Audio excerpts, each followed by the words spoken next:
우리 가운데 일어나게 도와 주옵소서. 예수님 이름으로 기도하옵나이다. 아멘. 주님의 평강이 여러분에게 임하기를 소망합니다. 세상을 바라보면 평강, 평화가 얼마나 소중한지요. 우리는 전쟁 이후에 어렵지만도 평화를 유지해가는 그것 자체가 얼마나 큰 은혜요 복인 줄 모르고 살아갑니다. 러시아에 의한 침략, 또 하마스에 의한 이스라엘 침공들을 살펴보면 전쟁 없이 평화, 일상이 평온하게 산다는 것은 하나님의 큰 은혜요 축복인 줄 믿습니다. 언젠가 이런 신문 기사를 봤습니다. 어릴 적 미국으로 이방당하였던 한 소녀가 장성하여 어른이 되고 친부모를 찾고 싶었습니다. 누구나 똑같겠죠. 나를 낳으신 분이 누구인지 그 핏줄을 우리가 어길 수는 없으니까 그리하여 한국에 들어오게 되고 자기를 마지막으로 돌봤던 보육원을 찾아가서 인적사항을 봤는데 마침 친모의 인적사항이 자세히 기록되어 있었습니다. 나이가 어렸을 적 보였고 이름이 나타났습니다. 수소문을 하였으나 그 친모는 자기 앞에 나타나질 않았습니다. 아마 사연이 있었겠죠. 아이를 낳을 수 없는 어린 나이에 아이를 낳고 아마 결혼하여 가정을 이루었을 것이고 결혼하여 가정을 이루고 난 이후에 자기의 과거 때문에 자기가 선수 낳았던 아이가 찾아왔음에도 불구하고 나설 수가 없었던 형편이었던 것으로 보여집니다. 동행하였던 기자가 입양아에게 미안스러운 뜻 질문합니다. 친부모를 보고 싶지만도 나설 수 없는 입장도 이해되지만도 원망스럽지 않느냐고. 그렇죠. 버린 것도 아픈 일들이지만도 찾아온 아이를 나설 수 없는 어머니의 입장도 이해가 되죠. 그러나 얼마나 서운하고 가슴 시린 아픔입니까? 그런데 놀랍게도 이 입양아가 이렇게 기자에게 답을 합니다. 물론 한때는 원망하였고 한때는 서럽기도 했습니다마는 나도 결혼하여 아이를 낳고 어머니가 되어보니 생각이 조금 바뀌었습니다. 나를 잉태하고 그 어린 나이에 어떻게 나를 낳았을까 생각해 봤습니다. 아이를 없앨 수 있는 시간도 있었을 터인데 어떻게 그 어려운 가운데 나를 낳았는지 내 친모를 만나면 그걸 꼭 이야기하고 싶었다고. 그래서 고맙다고 인사하고 싶다고 의외의 답을 하는 것을 신문을 통해서 읽게 되었습니다. 왜 이렇게 나를 낳고 책임도 없이 버렸느냐? 내가 얼마나 입양당하여 소름과 어려움을 당한 줄로 아느냐? 그런 하나하나의 행동과 행위가 아니고 나를 존재케 하신 그 자체가 돌아보니 은혜였다는 것입니다. 그분이 믿는인지 아닌지는 종교에 대한 이야기는 없었습니다마는 그 고백 속에 신앙이 짙게 깔려 있음을 엿볼 수가 있었습니다. 나를 선택하여 낳았다는 이것 자체가 은혜라는 것입니다. 옷을 더 잘 입고 못 입고 많이 배우고 배우지 못했고 굶주리고 배부름 이런 환경적 요소가 아니라 나를 존재케 하신 나를 낳아주신 그 선택함 그것이 얼마나 고마운가를 알게 되었다는 것입니다. 우리는 종종 살아가면서 부모가 내게 해준 거 뭐 있느냐고 따져 물을 때가 있지요. 여러분 이 입양아처럼 저와 여러분을 생명을 잉태하여 이 땅에 태어나게 한 그것 자체가 은혜요 사랑입니다. 그게 은혜요 사랑입니다. 가끔 우리가 믿음 생활하다가 어려움이 올 때마다 이렇게 하나님께 항변하고 따지고 원망할 때가 있죠. 하나님 이게 사랑이냐고. 이게 뭔 사랑이냐고.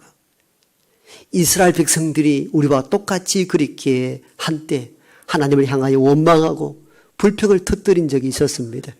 특히 포로 70년 보내고 고국으로 돌아왔습니다. 그리고 예레미야 예언처럼 회복할 날을 기다리면서 무너진 성전을 수축하고 성벽을 쌓아 올리고, 그래도 말씀을 떠난 아픔을 잊기 위해서 늘 말씀을 읽고 그것을 행하기 위하여 애를 씁니다. 혹 그리하면은 하나님께서 포로 70년 이후에 새롭게 회복될 날이 오리라는 그 소망 가지고 그렇게 견디었는데 생활은 하나도 변한 게 없습니다. 포로기 이전이나 이후나 여전히 가난하고 삶이 어렵습니다. 지치기도 합니다. 그래서 이스라엘 백성들은 폭발하기 시작했습니다. 하나님 이게 사랑이냐고.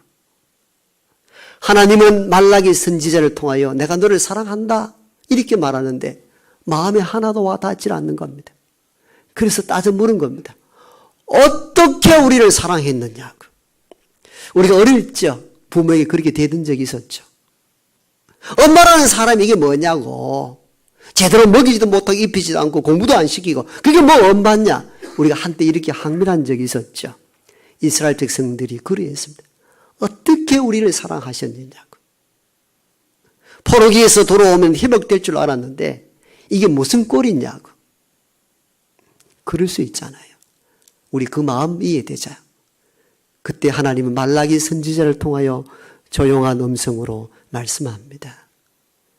이스라엘 백성들아, 나 하나님이 에서보다 야곱을 더 사랑하지 않았느냐. 사연이 있는 메시지입니다. 쌍둥이 형 에서와 야곱이 태어났는데 하나님은 야곱을 선택했다는 겁니다. 장자가 모든 고난, 후사가 되는, 즉 후손을 이어가는 민족이 되는 역할을 담당하고 있는데 하나님은 그 장자 에서가 아닌 둘째 야곱을 통하여 이스라엘을 만들었다는 겁니다. 그리고 너희들은 그 야곱의 후손이며 야곱의 이름을 야복 강에서 바꾸어서 이스라엘 국호로 만들고 그 후손이 지금 너희들이다. 너희들 역사를 돌아보고 조상을 봐라. 하나님이 어떻게 사랑했느냐고.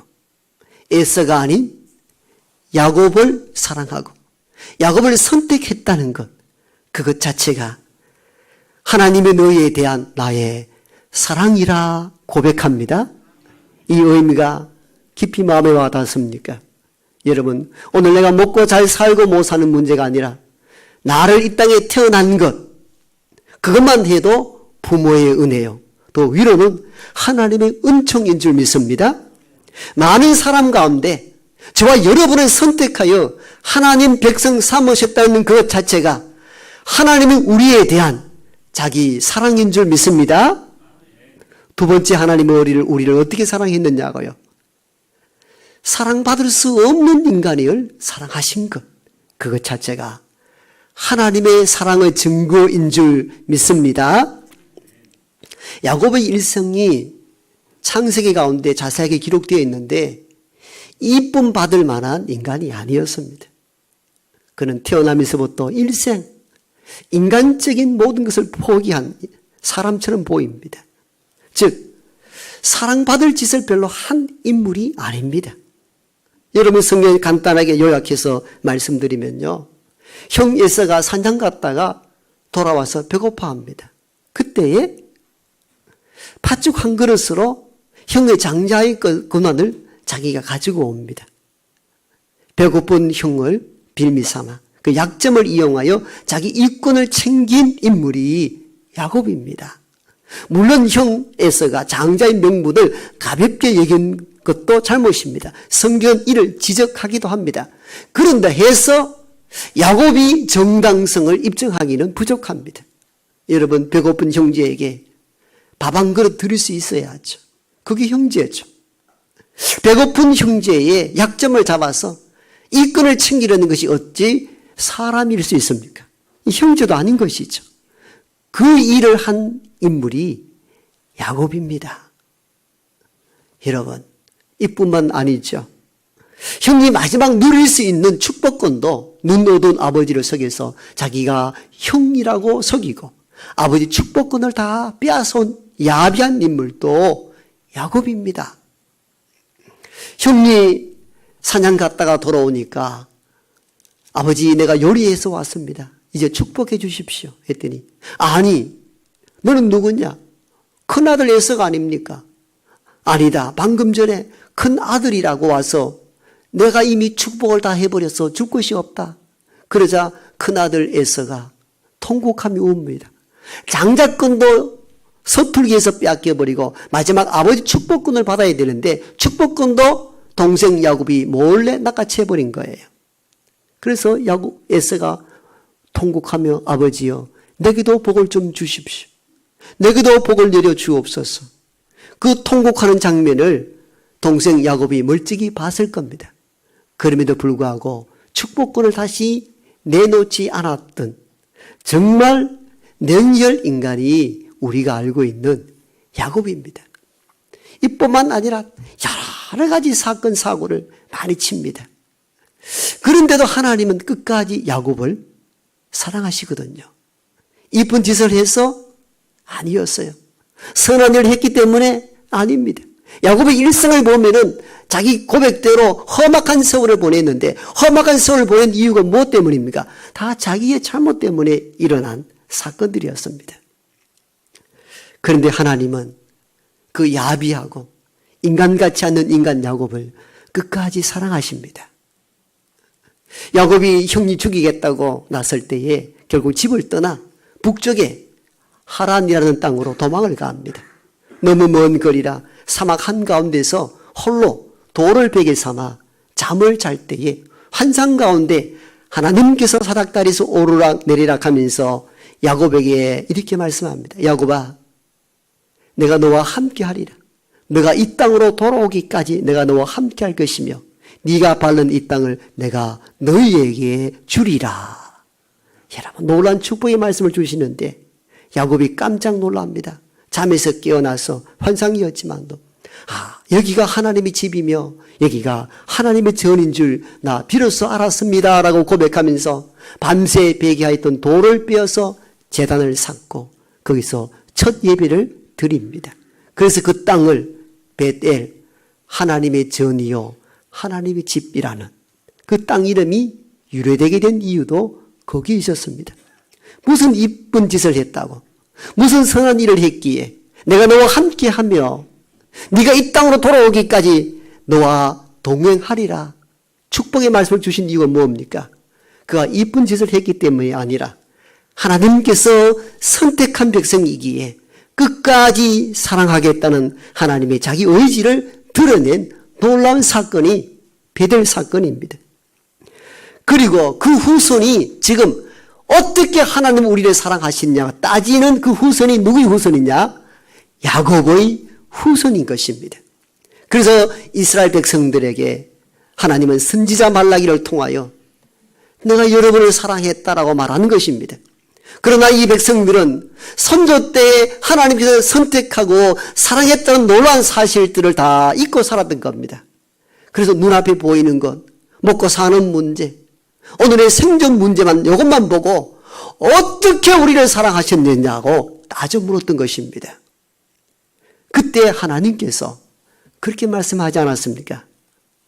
나 하나님은 첫째 아들 에서를 미워하였고 둘째 야곱을 사랑하지 않았느냐고. 사랑받지 못할 자를 사랑하고 자기 의지에 의해서 민족이 된 것이 아니라 하나님의 일방적 선택에 의해서 내 백성 된 것, 그것 자체가 하나님이 너희에 대한 사랑이다. 그 말씀하시는 것입니다. 여러분 우리가 이럴 때가 있죠. 나를 생존케 하신 그 자체보다는 오늘 보이는 환경 때문에 부모를 원망해 본 적 없습니까? 여러분 돌이켜보면 우리를 뗄 수 있는 순간이 있었을 때에 떼지 아니하고 생명으로 잉태했다는 그 사실 자체가 하나님의 은혜요 부모의 은덕인 줄 믿습니다. 하나님 지금 이 말씀하는 중이에요. 야곱을 얼마나 사랑했는가에 대한 극적 표현이 본문에 잘 기록되어 있는데 본문은 야곱을 이만큼 사랑했다는 표현으로 이렇게 사용합니다. 나 하나님이 에서를 미워하였고 야곱을 사랑했다. 그렇게 고백합니다. 하나 물어봅시다. 하나님께서 인간이 잉태되었을 때에 태어나기도 전에 미워할 만한 인간이 있나요?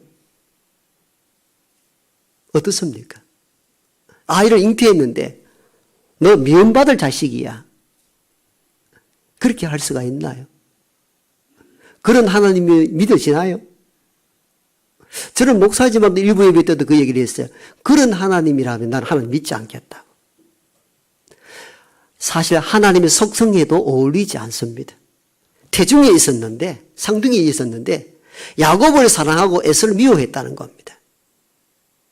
문자적으로 해석하면은 하나님의 속성, 사랑에 반하는 일들입니다. 자기 의지와 상관없이 하나님께 버림받고 미움의 대상이 되었다. 창조의 섭리에 해당됩니까? 하나님은 세상 모든 것을 만드시고 항상 그렇게 자신을 고백했습니다. 보시기에 좋았더라고. 이 땅에 만들어진 하나님의 모든 창조물은 하나님 보시기에 좋은 것입니다. 미움이나 나쁜 것이 없습니다. 진짜 문자대로 에서를 미워했다면 이는 인권 차별입니다. 말이 됩니까? 그런데 성경은 이렇게 표현합니다. 에서는 미워하였고 야곱을 사랑했다. 그럼 에서를 미워했다는 이 문자를 어떻게 해석해야 합니까? 진짜 미워했다면 창조 섭리에 어긋나거든요. 하나님의 속성에도 반하는 일들입니다. 하나님은 창조한 모든 것에 대하여 사랑하시고 좋은 것으로 보십니다. 저와 여러분이 이 땅에 잉태되고 태어난 것도 하나님의 축복이며 하나님 보시기에 좋았습니다. 미움의 대상은 존재하지 않습니다. 하나님이 자기 아들까지 우리에게 주셨는데 어떻게 태중부터 결정하여 미움의 대상 삼을 수 있습니까? 이건 말이 안 되죠. 하나님의 속성과 하나님 창조 섭리에 어긋난단 말입니다. 그런데 창세 이 말라기 기사에서는 에서를 미워했다는 문구가 나와 있어요. 어떻게 해석할 겁니까? 문자적 해석할 때 우리는 오류에 빠지기 시작합니다. 전체적 넓이를 봐야 됩니다. 그래서 성경은 배경과 역사와 문학 형태와 구조를 다 살펴서 성경을 읽고 해독할 수 있어야 합니다. 여기서 에서를 미워했다는 의미는 진짜 미워하여 증오의 대상으로 삼았다는 뜻이 아닙니다. 창세기를 읽어보면 에서도 한 민족이 되도록 축복해 주셨습니다. 그 후손이 에돔이고요. 에돔도 한 민족이었거든요. 단지 그들이 야곱의 후손을 미워한 죄는 있지만도 본질적으로 미움의 대상으로 하나님의 증오의 대상으로 출발하지는 않도록 하셨습니다. 다 민족이 되게 하셨고 다 사랑하셨습니다. 그렇다면 오늘의 이 문장에 나오는 이 대목 에서를 미워했다는 이 의미는 무엇이냐는 겁니다. 이는 야곱을 더 사랑했다는 반어법의 문학 형태입니다. 우리가 누군가를 비교하여 누구를 더 사랑했다 할 때에 극적 표현을 이렇게 쓰는 거죠. 누구를 미워했고 누구를 사랑했다. 그 미움이라는 것은 처음부터 미움의 대상을 삼고 저주와 증오의 대상으로 삼았다는 의미가 아니라 정말 사랑해야 될 인간적 대상은 에서임에도 불구하고 하나님은 야비하고 사기치는 야곱을 에서보다 더 사랑했습니다. 이 고백의 언어가 에서는 미워하였고 야곱을 사랑했다는 이 의미입니다. 이 의미를 문자적으로 해석할 때 바로 우리는 이런 큰 오류에 빠지고 맙니다. 다시 말씀드리면 에서는 미워하였고 야곱을 사랑했다는 그 의미는 하나님의 사랑이 인간답지 못한 그 인간, 사랑받지 못할 그 인간 야곱을 더 사랑했노라 하는 하나님의 처절한 고백이었던 것입니다. 여러분 우리도 그렇잖아요. 하나님의 선택을 받은 것도 하나님의 사랑이십니다.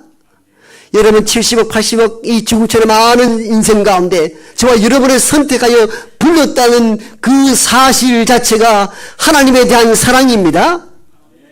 여러분 이건 여기에 우리는 큰 은혜를 입어야 합니다. 나를 사랑해 주셨다는 것, 나를 선택했다는 것, 하나님의 사랑입니다. 그리고 행위로 보면은 심판받아야 될 마땅할 이 인간을 끝까지 사랑해 주신 것, 그것이 곧 하나님이 인간에 대한 자기 베품, 자기 사랑인 줄 믿습니다. 우리는 이 시간을 살아가면서 마음속에 그럴 때가 있죠. 이렇게 사는 게 뭔 하나님 사랑이냐고. 하나님의 딸이, 하나님의 아들이 이런 어려움 중에 사는 거 보시지 않습니까? 이게 뭔 사랑이냐고 항변할 때가 있죠. 그러나 오늘 이 말씀을 통하여 하나님의 더 깊이 있는 사랑을 깨닫는 저와 여러분 되길 원합니다. 얘야, 내가 많은 사람 중에 너를 선택하지 않았느냐. 여러분, 그것만 해도 하나님의 엄청난 은혜요, 사랑입니다. 여러분들 선택함 받은 이것보다 더 큰 사랑이 있습니까? 좀 더 배불렀니? 배고팠니? 옷 잘 입었니? 못 입었니? 더 배웠니? 못 배웠니? 아무것도 아닙니다. 나를 이 땅에 성정케 하시고 하나님의 백성 된 것, 하나님의 은혜요, 사랑입니다. 우리의 행동으로 심판하지 아니하시고 흠도 많고 부족함도 많았으나 나를 끼안고 여기까지 오신 하나님의 사랑 또한 하나님의 은혜요, 사랑입니다. 그 사랑이 있었기에 오늘 저와 여러분이 여기 있는 줄 믿습니다. 그리하여 가끔 하나님을 향하여 원망과 불평이 일어날 때마다 환경적으로 이렇다 저렇다를 이야기하는 것이 아니라 나를 여기에 머물게 하신 그 은혜, 그것만 해도 하나님의 사랑입니다 고백하고 깨닫는 우리 모두가 되겠습니다.